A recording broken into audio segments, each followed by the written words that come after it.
Acesta este noul Spring Extreme de 65 de cai putere. Acesta este vechiul Spring Comfort de 45 de cai putere care nu se mai fabrică. Astăzi o să vedem care trage mai bine, cu cât trage mai bine, ce are asta în plus față de asta, ce are asta în plus față de asta, ce are Springul de 45 de cai putere nou în minus față de astea două, cum trag de pe loc, cum trag din mers, cum regenerează, care regenerează mai tare, dacă există vreo diferență. Cam asta facem astăzi cu Daciile Spring. Ne distrăm și o să fie bine.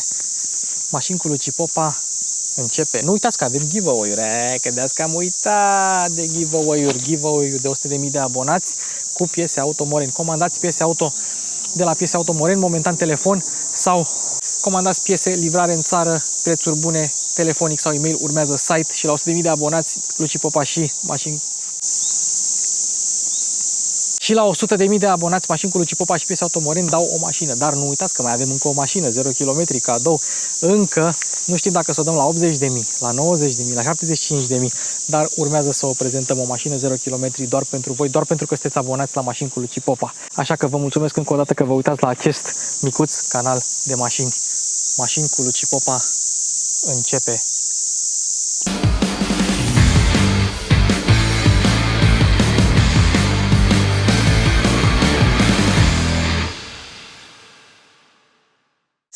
Acest clip nu putea fi realizat fără partenerii noștri de la mașinilachie.ro, cu care am mai colaborat și în trecut. Este platforma prin care poți compara și rezerva oferte de închiriere auto de la 50 de firme de rent-a-car din 14 orașe din țară. Păi, ești nebun?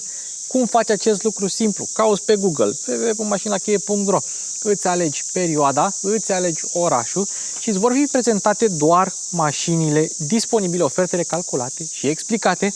Apeși pe rezervă acum și mașina îți este dedicată, îți este rezervată exclusiv ție. Nu mie, ție. Deci, simplu, intră pe mașinilachie.ro și planifică-ți următoarea călătorie. Ai linkul în descriere, băi băiatule, și vă mai dau un pont. Folosește codul Luci Popa 50 și ai 50 de lei reducere la următoarea închiriere. Baftă! Pe tot parcursul clipului mă veți auzi pe mine spunând că asta gri este confort. Nu, este expression. Dar eu, pentru că sunt prost, îi zic confort în tot clipul, da? Dar țineți minte, e expression, nu confort. Da, Luci? Da. Mergem acum să vedem care e mai rapidă. Springul de 65 sau springul de 45 și cu cât. Însă, înainte de asta, că o să stricăm consumul. Deci eu am făcut cu 36% baterie, am făcut 112 km. Ai undeva la 330 de km autonomie cu totul. Și mai am consum 1,6 kWh la 100 de kilometri. Mai depinde și de șofer. Știu că multă lume nu reușește să scoată consumurile astea fantomă pe care le scot eu, dar mai depinde și de șofer și de cum funcționezi și de cum știi să folosești toate uneltele mașinii. Ia, oprește-o. Am observat o chestie, bag-o în mașarier, hai să mergem amândoi cu spatele, dă-i. Nu mai face tâng, tâng, niciuna, nici asta, nici aia. Nu mai fac tâng, tâng, tâng, cum făceau springurile cu siglă veche. Interesant, sunt curios de ce au scos. 3, 2, 1, dă-i! Ce i-am dat-o? 35, 45, 52, 59, 64, 74, 81, 85, 91, 94, 97, 99, 102. Hai să vedem când atinge și el 100. 100. Deci la câteva secunde după noi a atins și el 100. Deci asta e diferența de distanță între springul de 65 și springul de 45. Bun. Hai la 45 la oră, la 50 la oră. Hai, vină încoace, hai lângă mine la 50 la oră. Hai. 3, 2, 1, dă-i! Wow! Wow, ce rapidă e asta! De la 50 la 100. 98, 100. Hai să vedem când atinge și el 100. 100. Deci ia ceva. Bun. Acum vom face drag race pe Eco. 3, 2, 1, dă-i! Eu plecai cu spatele, stai că plecai cu spatele! Acum facem drag race pe Eco. Sunt curios dacă se dezactivează Eco la drag race cum se întâmplă la celelalte. Hai! 3, 2, 1... Da, se dezactivează eco. Deci degeaba facem cursa asta pentru că eco se dezactivează. Hai, test de regenerare. 3, 2, 1, dai! Regenerează mai bine asta nouă.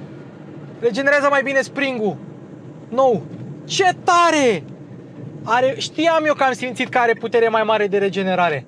Deci spring-ul, pentru că poate să descarce mai mult din baterie și să-ți oferă mai multă putere, poate să regenereze mai mult. Să-mi zici când ai frânat singur. Eu nici măcar n-am frânat. Da, deci spring-ul de 65 de cai putere accelerează mai bine, are reprize mai bune și are regenerare mult mai bună. Asta e diferența. Deci în oraș regenerați mai mult curent electric, mai multă electricitate, deci este posibil să eliminați ăia 10 km de autonomie exclusiv prin regenerare. Nu mă așteptam la chestia asta. Sincer, eu credeam că regenerează la fel. Ok, bine de știut. Și mai avem o singură demonstrație de făcut, pe care o facem imediat. Ce trage mai tare? Un spring de 45 de cai cu fața sau un spring de 65 de cai cu spatele? Hai să vedem. Gata? 3, 2, 1... Mamă, trage spring-ul cu spatele mai... Gata, că nu mai pot. L-am bătut cu spatele. Mor! 0,30. Deci asta trage la fel de bine cu spatele ca și cum trage cu fața. Și e normal, o să fie limitată la o anumită viteză, dar la plecarea de pe loc, spring-ul de 65 de cai cu tracțiune spate. Da? Așa trage mai bine decât spring-ul de 45 de cai cu fața. Wow! Wow, ce senzație! Bun. Și cam acestea au fost diferențele de putere și de cuplu și de regenerare între springul de 45 și springul de 65 de cai. Hai să vă arăt de ce contează șoferul la o mașină electrică. Am 59% baterie, 158 autonomie, 121 km parcurși și 9 kWh la sută consum, cu dat în blană, dat în gură și așa mai departe. Iar acesta este springul de 45 de cai putere, care a parcurs cu 1 km mai puțin decât mine. Nu contează asta pentru că a mai fost încărcată, mai are 135 de km autonomie cu 71, ia mai mult cu 59 și dacă intrăm la consum 14,8. Vedeți cât de mult contează șoferul și stilul de condus la o mașină electrică. De asta unii scot 150 de km autonomie cu spring-ul și eu scot 300 și ceva, așa cum am făcut în primul meu clip pe acest canal cu Dacia Spring. Contează foarte, foarte mult șoferul și stilul de condus. Și hai să vă arăt o chestie interesantă. 36,2 viteză medie. Da? Eu am viteză medie mai mare. Și dacă nu mă credeți, uitați aici. 36,5 la Spring-ul de 65. Pentru cei care încă cred că Dacia Spring este o mașină românească. Totul a început în India cu Renault Kwid, care a fost o mașină gândită pentru piața din India. Caroseria e în principiu aceeași, mașina are un motor termic de 0,8 litri. S-a plimbat una de 1 litru prin oraș și testau ăstea de la Dacia, un prototip de Renault din ăsta Kwid în București. L-am și văzut. Foarte mișto mașina. Deci, a fost Kwid-ul termic. Pe aia s-au dus cu Kwid-ul în China. Apropo, de ce e mașina atât de mică? Și de ce e făcută atât de spartană? Asta pentru că în India, la fel ca și în Japonia cu kei-carurile, dacă ai mașina sub o anumită lungime, o anumită lățime, atunci ai taxele ceva mai micuțe. Și Renault Kwid corespunde acestor norme. Apoi, cei de la Renault s-au dus cu mașina asta în China. Și bă, vrem să fie electrică. Perfect. Noi suntem cel mai mare producător de mașini electrice din lume, suntem cel mai mare exportator, suntem cel mai mare producător de baterii, CATL, cea mai mare firmă de baterii. Hai să facem un joint venture din asta, așa cum s-a mai întâmplat. Și au făcut tot ce înseamnă motor, baterie, făcut de chinezi. Din acest joint venture au ieșit mai multe mașini. Uite așa, Dongfeng, că asta e firma cu care a colaborat Renault. Dongfeng EX1, Dongfeng Fenggon E1, Dongfeng Fengqing T1, mă rog, multe Dongfeng-uri care arată ca Dacia Spring cu sigle de Dongfeng, sunt electrice. Venucia E30, care este un subbrand al lui Renault, din ăsta mai ieftin, un fel de Dacia pentru China. Venucia E30 tot o Dacia Spring este. Renault City KZE. Renault, toată lumea știe ce înseamnă, K de la Kwid, City de la faptul că e mașină de oraș și ZE de la Zero Emissions. Și ultima, dar nu cea din urmă, Dacia noastră Spring, cea de toate zilele. Și de asta Springul este făcut în China și ne este adus nouă și arată așa și se simte așa. Practic e o mașină făcută pentru India și pentru China. Cu o stea la testele de siguranță Euro NCAP, nu mă îngrijorez pe tare din punctul ăsta de vedere că e o mașină de oraș. Mergi în oraș cu ea, îți porți centura, n-ai niciun stres cu ea. Și acum hai să vorbim despre prețuri. Ce facem cu prețurile la mașinile astea? Păi, în primul rând, nimeni nu-și cumpără mașina asta fără rabla. Hai să fim serios, nu dă nimeni 20.000 pe un Spring. Da, asta odată. 2. Avem acum două versiuni. Dacă vrei 45 de cai putere, îți alegi Essential, care nu a fost disponibil înainte decât foarte puțin pentru flote și le găsiți pe Spark-uri. Adică, nu mai ai ornamente. Da, deci astea cu ornamente portocalii nu se mai fabrică deloc. Și nu ai tabletă, nu ai Apple CarPlay, ai un radio normal, nu ai geamuri electrice pe spate și nu ai oglinzi reglabile electric. Asta pe lângă ornamente. Ăsta este un Spring de 45 de cai Comfort cu noua siglă, da, care s-a făcut câteva luni până să apară Spring-ul Extreme și Spring-ul Essential. Deci asta nu se mai fabrică. Dacă vedeți un Spring cu sigla asta nouă și cu ornamente portocalii, ăsta este un Comfort de 45 care nu se mai fabrică. Essential-ul e mai ieftin decât ăsta și Extreme-ul e mai scump decât ăsta. Iar Extreme-ul, stai puțin că n-am zis prețul la Essential. Essential-ul este cu rabla 9.990 de euro cu TVA inclus și rabla. E o mașină sub 10.000 de euro cu rabla. E decent. Mi-ar fi plăcut să fie avut Apple CarPlay.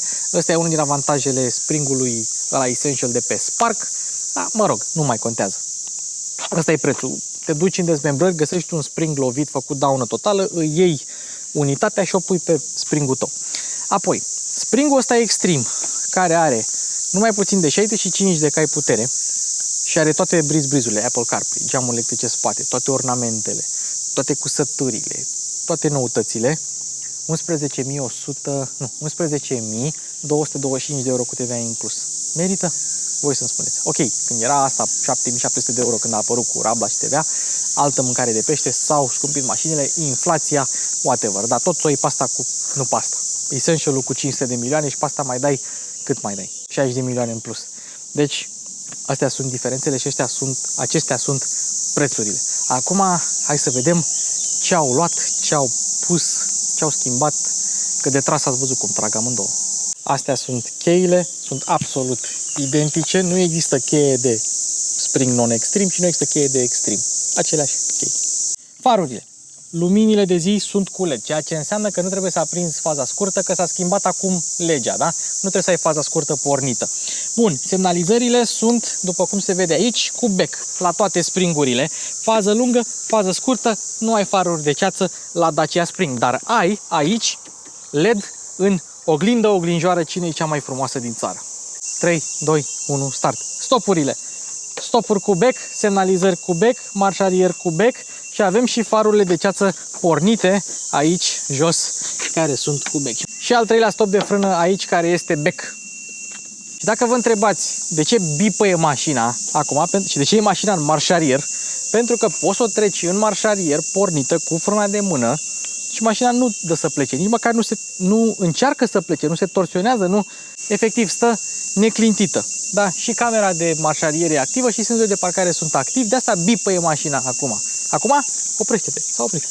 Toate Daciile Spring au gardă la sol, 15 cm din cauza bateriilor, ca așa aici în față ai vreo 25 de cm să treci peste borduri când parchezi. Ceea ce înseamnă că Spring-ul e mașină destul de bună în a trece peste borduri sau a parca lângă borduri și a nu zgâria bara. Asta este un punct bun, dar indiferent că ai asta de 65, asta de 45, ai aceeași gardă la sol, că ai aceeași baterie și aceeași greutate, mai puțin cântărește asta decât Essential-ul cu 5 kg. Aia e 970 și asta e 975, asta e 970, cu toate că asta e mai dotată.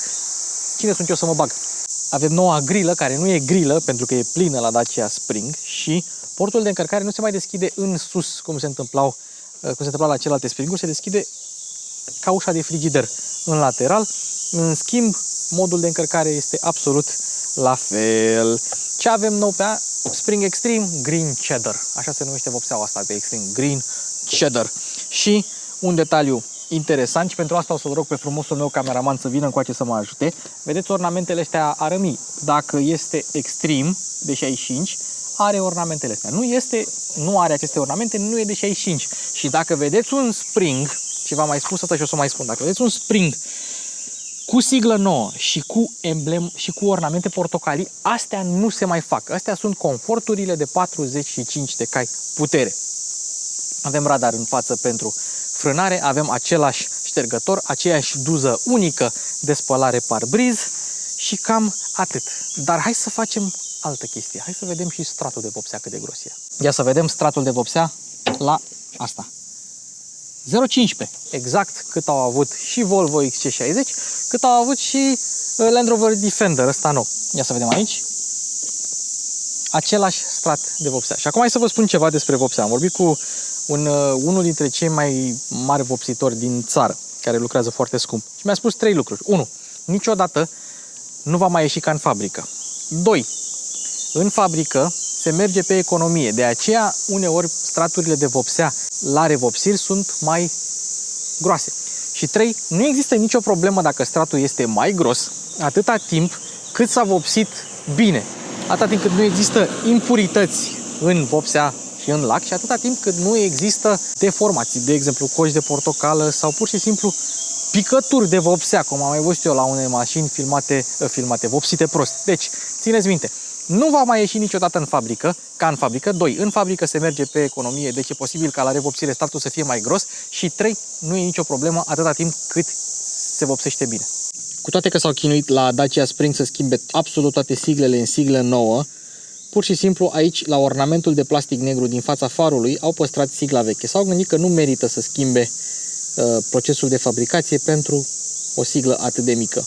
Essential-ul are jantele de pe confort, adică fix aceleași jante cum sunt astea, fix aceleași anvelope cum sunt astea, niște Green Max HP 0.5 chinezești, 165 pe 70 pe 14, doar că diferă căpăcelul ăsta, căpăcelul care este copper brown, așa îi zice. Așa o să-i zic eu de acum acolo, nu mai zic nici maroni, nici arămi, zic copper brown. Dar în rest sunt aceleași discuri, da? Măcar sunt ventilate de 238 de milimetri. Amortizoarele am înțeles că s-au schimbat să ofere un confort ceva mai bun la noile springuri cu siglă nouă. Acum, parcă am simțit ceva față de springul cu care m-am plimbat eu la Sparca cu câteva zile, parcă să zic că am simțit. Dar în rest, e aceeași mașină în toată partea asta. Asta are niște apărătoare de noroi care se unesc foarte bine cu apărătorul ăsta de pietricele care vine în standard la toate springurile. Ei bine, astea sunt accesorii de la Dacia originale, la fel ca și asta. Deci toate astea pe care le vezi sunt accesorii de la Dacia. Nu înseamnă că asta are mai multe decât cealaltă, poți să le iei pe toate. Însă, hai să vă arăt un detaliu interesant.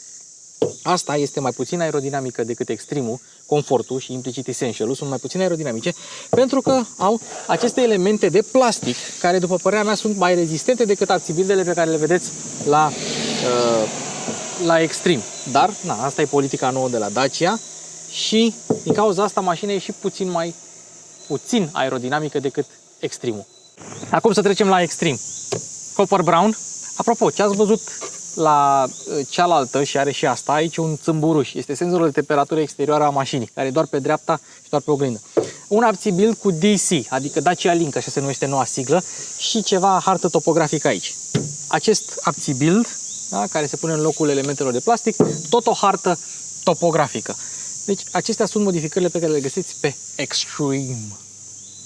Vedeți springul acolo? Ei bine, pragul ăsta este accesoriul care vine de la Dacia pe Essential și era și pe Comfort. Aici avem un prag hartă topografică ce vine în standard și nu e opțional la Extreme. Ambele au același diametru de bracaj foarte bun, 9,5 metrișori. La ușă doar ornamentele diferă față de orice alt spring și hai să vedem dacă are geamuri.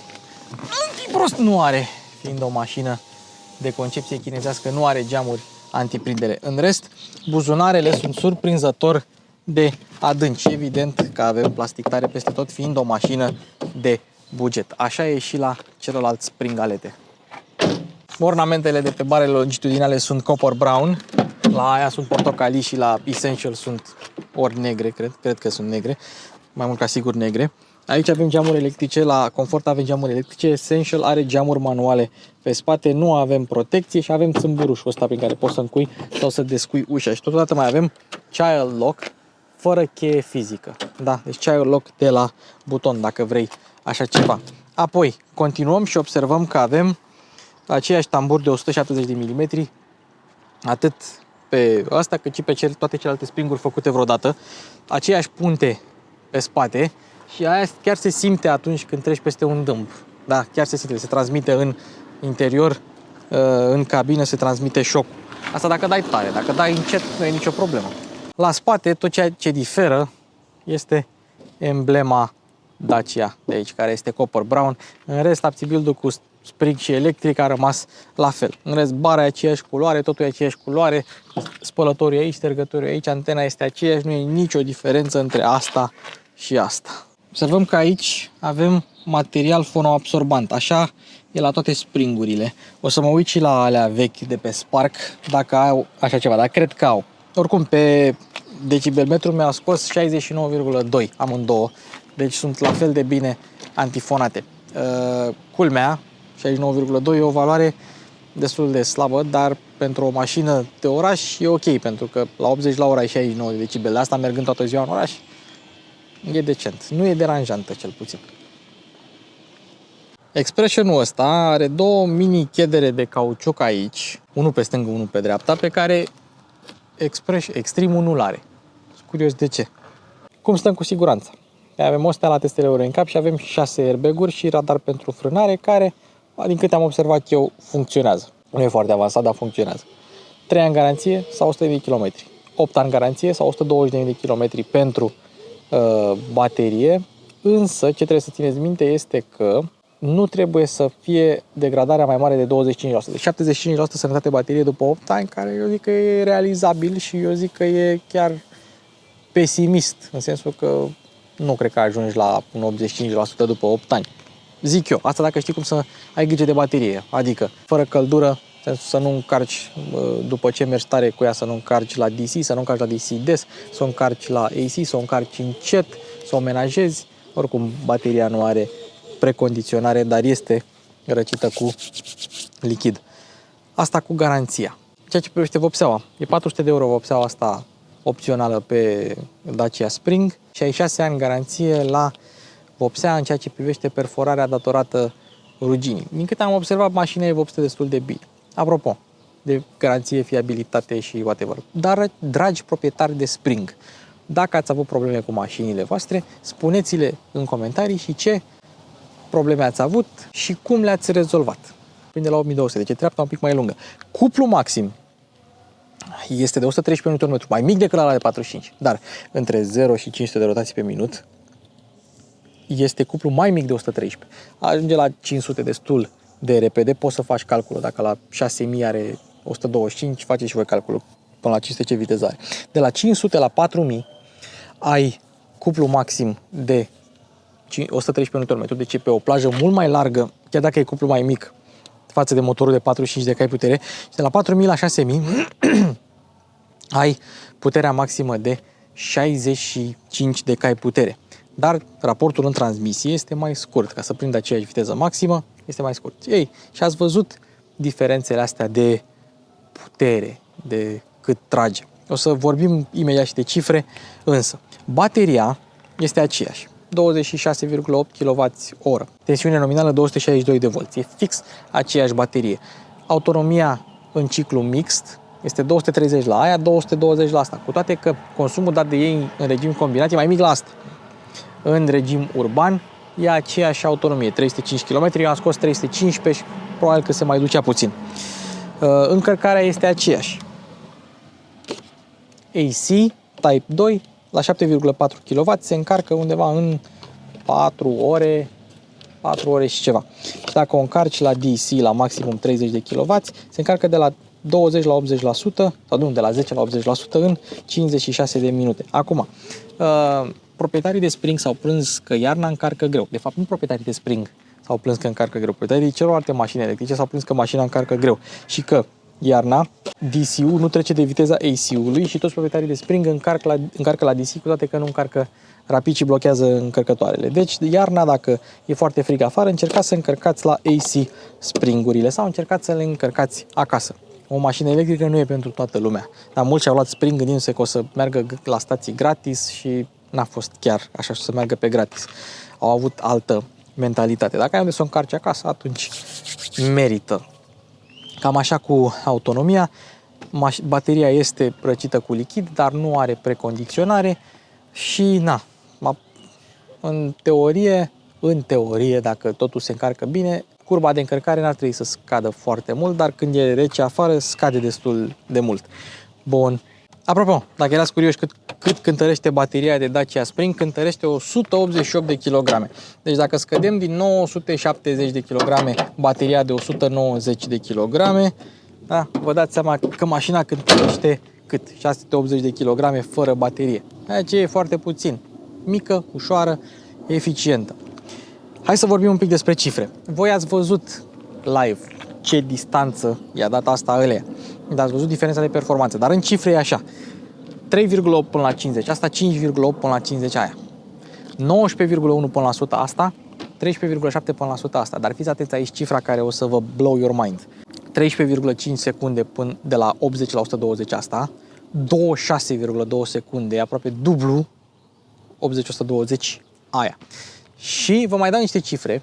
19,5 sfertul de mila asta, 21 și ceva, deci vreo 2 secunde. Acum, nu pare foarte mult, dar mașinile ating viteza maximă, sau mă rog, aproape de viteza maximă în toată perioada asta și nu mai au ce să mai accelereze și atunci ele mergând cu viteze similare, până la sfert de milă nu mai e așa mult. Ei bine, și la kilometru e cam așa, vreo 3 secunde între ele, 37 asta, 40 de secunde aia. Pentru că amândouă ating într-un punct 125 de km la oră și merg cu aceeași viteză și atunci nu mai câștigă așa de mult asta. Astea sunt cifrele pe care le oferă mașina, cifrele de performanță. Dar la începutul clipului le-ați văzut pe viu, tati. Hai să vorbim un pic despre interior. Am intrat întâi în Expression, care are tapiseria asta din piele ecologică, așa, cusăturile astea de culoare albastră, par la prima vedere.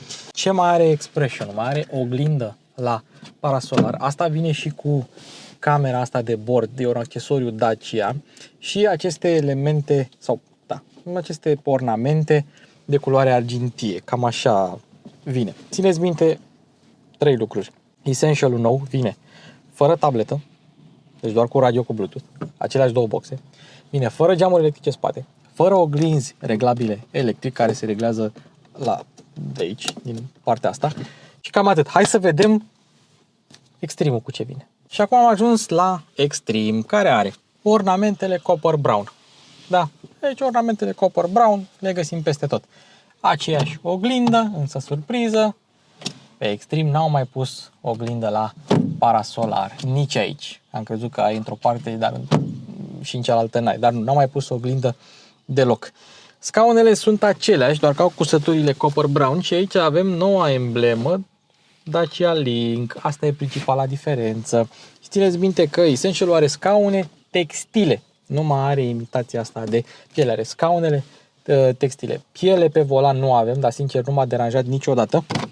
Și mă bucur că avem aici ruleta, pentru că are un volan cu diametru de 35 de centimetri, adică cu 2 cm mai mic decât media din industrie. Asta îl face foarte manevrabil în mediul urban. Accesoriul ăsta, suportul ăsta de telefon, este un accesoriu oficial Dacia. Și alt accesoriu oficial Dacia mai este ăsta. Uitați-vă cât de tare e șmecheria asta. Ăsta se prinde aici cu un șurub. Se dă o gaură aici, se prinde cu un șurub. Dacă ar fi după mine, eu aș comanda suportul ăsta de pahar, da? Cu suport de telefon, că eu așa îmi țin telefonul. Țin telefonul așa, legat la Apple CarPlay. Așa, și aici spui cheile. Da? Și le pun aici. Da? Și așa poți să ai un spațiu de depozitare foarte util în Spring. Nu mai are rost să scot panelul, pentru că toate plasticele sunt tari, dar mașina, băi, nu pare finisată rău. Doar aici dacă apeși, se mai mișcă un pic. Dar în rest, mașina chiar pare finisată ca lumea. Ce mai avem? Oglinzi, senzor de parcare, îi poți dezactiva de aici. Mai avem butonul ca să nu mai umble cei din spate la geamurile electrice. Butonul ăsta l-ai doar dacă ai versiunile cu geamuri electrice pe puntea spate. Dacă nu ai, butonul ăsta nu îl ai. Asta pentru că nu ai butoane de geamuri spate. Nu ai. butoane de geamuri spate în față. Dar e foarte simplu să ajungi cu mâna până în spate și să apeși butoanele dacă într-adevăr ai nevoie de acest lucru. Contactul evident că se pune cu cheia la toate springurile. O să vorbim despre infotainment. Ai aer condiționat manual la toate springurile. Am impresia că la alea, nu, și la alea de Spark ai aer condiționat, dar cred că au fost unele fără aer condiționat. Nu, ăla e Loganul care nu are aer condiționat. Bun, aici avem SP off, nu recomand. Aici avem limitatorul de viteză, deci odată îl activezi de acolo și de aici setezi viteza, resume și așa mai departe de pe volan. Și comenzile vocale. Nu ai ca la celelalte Daci, nu ai comutator pentru media. Ai faruri automate, ai ștergătoarele aici frumos, priză de 12V, închidere, sistem de infotainment, volumul l-ai de aici, dar e aproape de volan, e ușor să dai de el, foarte ușor. Frâna de mână, deci cum bagi mașina în viteză? Pur și simplu, pornești mașina, apare OK acolo, da? După aia treci în drive și ai plecat. După aia o scoți, o pui pe neutru, oprești mașina și tragi frâna de mână. Frâna de mână este parkingul tău.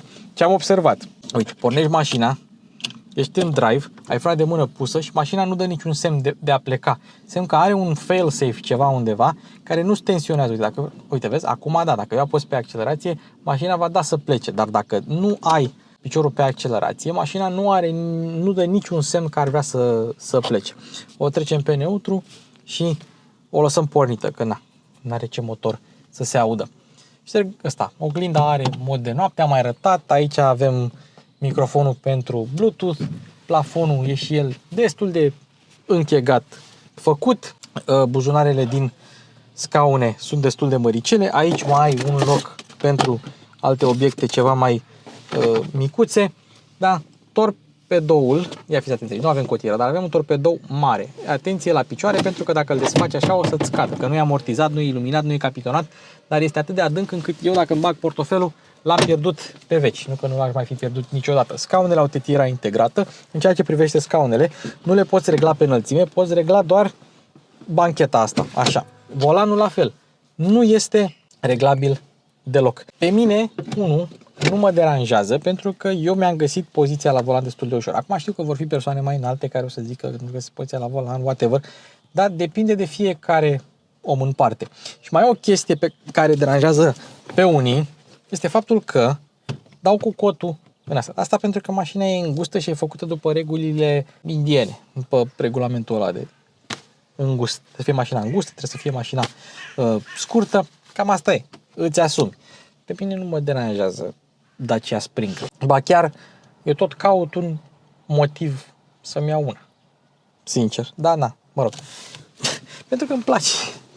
Îmi place că în oraș, asta e cea mai rapidă mașină cu care am mers.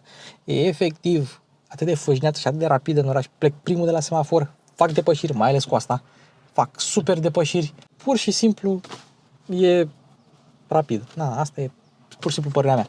Gurile de ventilație sunt normale, sunt circulare, se reglează destul de ușor. La ACO ajungi ușor. Ai butoanele de geamuri aici, poți să închizi sau să deschizi două geamuri cu o singură mână. Buton de eco, avarii, încuiere, descuiere. Apropo, hai să vă spun o chestie interesantă la Dacia Spring. Asta e cheia, da? Cu noua siglă v-am mai arătat-o, nu e nicio problemă. Da? Ei bine, dacă tu ai mașina la încărcat, ca să scoți mașina de la încărcat, să deblochezi portul de încărcare, pur și simplu descui mașina din cheie. Da? Nimic greșit, nimic nou până acum. Însă a doua cheie la Dacia Spring este o cheie normală fizică, fără buton. Cheia de rezervă nu are închidere centralizată, are doar închidere normală. Click cu cheia. Și atunci ce faci? Dacă o bagi la încărcat și nu ai butonul ăsta ca să descui mașina și să deblochezi încărcătorul, ce faci? Cu cheia în ușă merge? Nu merge. Și atunci ce trebuie să faci? Vii frumos în mașină și apeși pe butonul ăsta și se deblochează încărcătorul de la încărcat. Bun, acum hai să vedem și sistemul de infotainment, care vine acum doar pe Extreme. Înainte venea pe mai toate, acum vine doar pe Extreme. Pe Essential ai radio ăla 2 din cu Bluetooth și aceleași două boxe. Da. Apropo, la noua siglă, înainte de sistemul de infotainment, să arătăm asta, da? La Dacia cu noua siglă, dacă pornești mașina, îți apare o animație cu noua emblemă Dacia. Tabloul de bord este același cu econometer, cu power, eco, charge și așa mai departe. Computerul de bord se activează de aici, da? Se trece prin computer de bord, viteză medie și toate celelalte funcții. Astea sunt toate funcțiile mașinii. Da.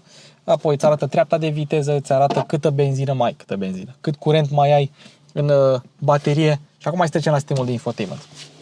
Un media nav destul de simplu. Dark mode, light mode, nu media. Asta înseamnă dark, în sensul că să nu-ți mai apară chestii. Radio, media și vezi, apare un CarPlay aici, apare un CarPlay la telefon, în sensul că te duce în CarPlay. Navigație, whatever, hartă, nu prea folosește lumea harta mașinii. Ne întoarcem, setări, volumul în funcție de viteză, loudness on sau off, nu știu, n-ai fi loudness ăsta. Așa, balance și fader, doar două boxe se vede.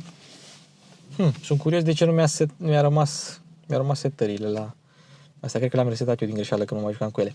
Sound, da, setări de sunet, apoi setări de display, brightness, high, Mac auto, rear view camera on, conectivitate, da, smartphone list, whatever. Și setările de sistem, language și alte chestii. La cealaltă era setată pe limba română, mie îmi place pe limba engleză și evident Apple CarPlay, simplu ca bună ziua, nu or fi ele cele mai saturate culori, da, ai CarPlay, merge bine, ai toate aplicațiile aici, îi zici, nu știu, hey Siri, play music on YouTube Music. Now playing YouTube music.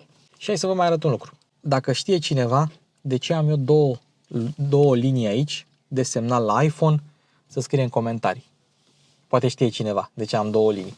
Și cam asta e spring-ul. Hai să mergem și pe bancheta din spate și acum o să pun scaunul astfel încât eu să nu pot să ajung la pedala de accelerație, la nicio pedală. Da? Eu nu ajung la pedală nici dacă mă întind. Acum reglăm scaunul să fie într-o poziție normală. Hai să vedem dacă avem sau nu avem loc în spate la spring. Hai că am o idee mai bună. Gabi, ce înălțime ai? 2 metri. 2 metri, da? Asta e poziția ta de la volan, da? Da. Bun, hai, treci în spate. Om de 2 metri, ca să se vede că are 2 metri, da? Adică nu mințim aceea, da? Nu, da? Hai, treci. Cum? Treci în spate. Ai loc în spatele tău? Nu. Dar dacă trec eu la volan, în poziția mea, ai loc? N-am la cap. Da. La picioare. Da. Ok. Deci asta nu e o mașină pentru 4 oameni de 2 metri. Acum dă-te jos. Hai că a venit și Adrian cu... Mulțumesc. În spate avem așa, buzunare, un loc aici să stai cu piciorul, dar nu înțeleg de ce. Centuri de siguranță reglabile pe înălțime, era să uit. Și am arătat portbagajul, dar n-am arătat bancheta rabatabilă, care este dintr-o bucată și trebuie deschisă din ambele părți. Da. Deci este o banchetă destul de interesantă, da? Dar nu ai cum podea plană dacă rabatezi bancheta. Da. Bancheta e destul de moale, într-adevăr, nu e cea mai spațioasă, ai geamuri electrice, ai aici frumos șuruburi expuse, dar bancheta nu e rea dacă... Na. Uite și la cap eu mai am atât. Gabi, într-adevăr, nu mai avea la cap, eu mai am atât mai am. Deci pentru persoane micuțe, springul acesta este suficient de spațios. Pentru persoanele de 2 metri cum e Gabi, ați văzut, nu ai foarte mult spațiu. Acum, hai să mergem să ducem springul extrem la o tură extremă. Punem în drive, suntem pe eco. Stai, scaunul dat prea în față. Prima dată și ultima când o să auziți chestia asta de la mine, că e dat un scaun prea în față. Hai să mergem. Eu, într-adevăr, mi-am găsit poziția destul de ușor. Mi-a scos 69 pe decibelmetru. Vizibilitatea la spring mereu a fost bună. Poate acolo montantul ce e un pic cam gros. Trebuie să fie și ceva gros la mașina asta. Și acum suntem pe eco. Închidem geamurile, așa facem schema Ț. Mai e ceva deschis? Da, mai sunt geamurile spate deschise. Ia, fiți atenți aici, schema. Da, cum se închide un geam spate la spring. Cu puterea minții. Da, sau al lui Harry Potter dacă ai vrăjitor. Bun. Deci cum trage asta, am văzut. Ia, asta e pe eco. Ulele. Da, și acum dacă scoatem eco-ul, bă, nu e rea. Dar hai să mergem pe curbe. Și o să-mi pară rău de tot consumul ăsta pe care l-am făcut. Da, i-a mai dat blană. Ia să... Așa ceva cu spring-ul nu prea vezi toată ziua. Farurile puteau fi un pic mai bune. Faza lungă E destul de bine despărțită de faza scurtă, adică vezi unde se termină faza lungă, unde se termină faza scurtă și începe faza lungă. Nu vă spune, ce se întâmplă pe aici? O zi de filmare. Ah. S-a terminat. Am înțeles, super tare. Și noi avem zi de filmare. Uite ce chestie, se filmează la 2 metri de noi, nu știam de chestia asta. Da, hai să vedem. Bă, uite ce se duce ăsta. Într-adevăr, farurile puteau fi mai bune, te descurci, cine a avut spring sau cine are spring pe noapte poate să-mi spună. Vezi, există un pic de penumbră, dar în rest, da, te descurci cu ele. Eu când am avut spring-ul prima dată și am mers noaptea cu el pe o furtună din aia insuportabilă, m-am descurcat. Uite, acum, da, faza scurtă mi-ar plăcut să fie un pic mai lungă, dar e mașină de oraș în principal, nu se duce lumea noaptea prin pădure cu ea, în afară de mine. Deci de tras am stabilit că trage, da? De luat curbe, țineți minte, mașina nu-ți oferă foarte mult feedback în direcție și subvirează, mai ales în curbele strâmte. Bateria, da, e jos, centrul de greutate e coborât, dar mașina e destul de înaltă, e ușoară și se clatină. În virajele strâmte, mașina va subvira. Îmi place că regenerează destul de puternic. Uite, ui! Când iei piciorul de pe accelerație, regenerează mai bine decât spring-ul celălalt. Am arătat chestia asta. Ia, ui! Și merge. Deci poți să o destabilizezi dacă vrei, dar nu recomand, știi? Și nu are direcția foarte rapidă, adică demultiplicarea direcției e destul de mare, destul de largă. Nu poți să... Probabil că chiar că ai destabiliza mașina dacă ai face direcția mai rapidă. Da, în oraș? Da, în oraș e ok. Nu știu ce a fost aia. N-am auzit niciodată pe spring chestia asta. Acum, urmează să vedem cum este pe speed bump. Pe micile denivelări din oraș, mașina se descurcă mai mult decât decent. Pentru că are garda mare și filtrează cât de cât bine. Vezi? Op, când intri peste o denivelare la 10 la oră, ea e ok. Dacă mergi cu 20 la oră, mamă ce filmare e aici. Când mergi cu 20 la oră, ponc, ponc, uite, acum n-a transmis. Ei, dacă prinzi o denivelare din aia, un speed bump ceva mai proeminent, atunci vei simți în caroserie. Aici chiar nu s-a simțit, ceea ce mă miră. E o surpriză plăcută. Uite, mergi. Hai să vedem. Deci mergi cu 40 la oră, da? Tu vrei să depășești o mașină care merge încet? Și se duce. Are asistentul de bandă, mă. Sau nici nu cred că are asistent de bandă, dar nici nu știu ce bipă e așa. Mă rog, ideea e că trage bine. Iese bine din viraje. Da, uite, curbă de 90 de grade. Și subvirează, dar subvirează controlabil, știi? Și nici nu destabilizezi dacă ciupești frâna. E... What? Ce ai? Ce ai de bipăi așa? Ia, dacă dezactivăm limitatorul de viteză, mai bipăie? Și da, vreau să vă arăt limitatorul de viteze. Aia era șmecheria. Limitezi, pui pe 60, spre exemplu, și acum nu depășești viteza legală. Eu asta fac în oraș cu spring-ul ca să consum puțin. Selectez viteza la 60 la oră.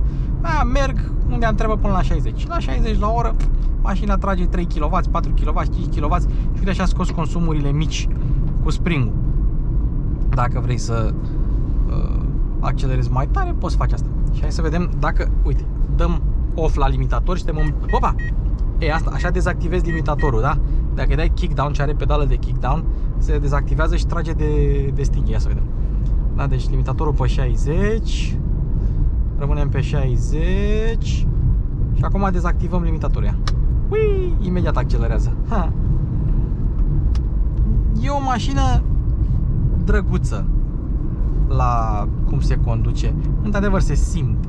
Deci, cine zice că nu se simte diferența asta între 65 și între 45 și 65 de cai, nu, chiar se simte. Gândiți-vă în felul următor, dacă spring-ul celălalt ar avea 44 de cai și ăsta ar avea 66, ar fi o creștere de 50% a puterii. E ca și când ai zice de la 100 de cai la 150, e ca și când ai zice de la 200 de cai la 300 de cai. Deci cam așa se simte diferența. este sesizabilă și fiind electrică, atunci se simte și mai tare. Pentru oraș, și știu că sunt mulți iubitori de Spring și mulți hateri de Spring. Acum nu știu pe cine să împac, da? Dar pentru oraș, mașina e chiar decentă. Are și SP, are de toate. N-avem, în afară de limitator, n-avem niciun fel de pilot automat, dar dacă vrei să mergi la drum lung, poți să selectezi pilotul la limitatorul la 80, 90, 100 și să stai cu piciorul pe pedală, confortabil și să nu se întâmple nimic. Da, uite, dacă vrei să faci așa, mașina se clatină, da. Foarte greu să o răstorni. Trebuie să fii nebun să o răstorni, pentru că are bateria, centru de greutate destul de jos și are și SP-ul ăla care își face treaba. Dar pentru oraș, repet, asta e o mașină de oraș, îmi zic că e decentă. Dacă s-au mai plâns unii că de probleme de calitate, că au fost primele modele, că poate, na, azi mai avut, cine a avut Spring probleme de fiabilitate, așa e cu toate mașinile, n-ai ce să faci. Da, asta este o mașină pe care o poți lua la 9.990 de euro în 2023.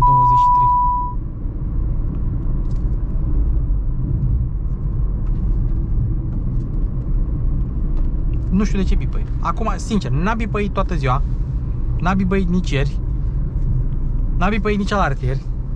Nu știu. Habar n-am. Nu știu de ce bipăie. Dacă poate să-mi spună cineva de ce. Ai centura? Ai centura. Eu am centura, am centura. Nu știu de ce bipăie. Oricum, hai să terminăm episodul nostru cu Dacia Spring. Mulțumim mașini la cheie, ne vedem în comentarii. Nu uitați de cele două giveaway-uri ale noastre și o să mai fie. Nu uitați de giveaway-ul nostru, de fapt nu știu care apare primul, cu Volvo XC60 sau ăsta, episodul. Deci, da, mai avem și o cameră de bord la giveaway. Tot ce trebuie să faceți este să fiți abonați la Mașini cu Luci Popa. Și vă mulțumesc că sunteți abonați la acest canal. Cam atât. Doamne ajută la toată lumea, noi să fim sănătoși. Mașini cu Luci Popa se încheie. Unde mi-e șapca? Nu găsesc șapca. Se încheie. Ia fiți atenți aici, fiți atenți aici. Ui! Cuplu, tati, nu glumă! Pa!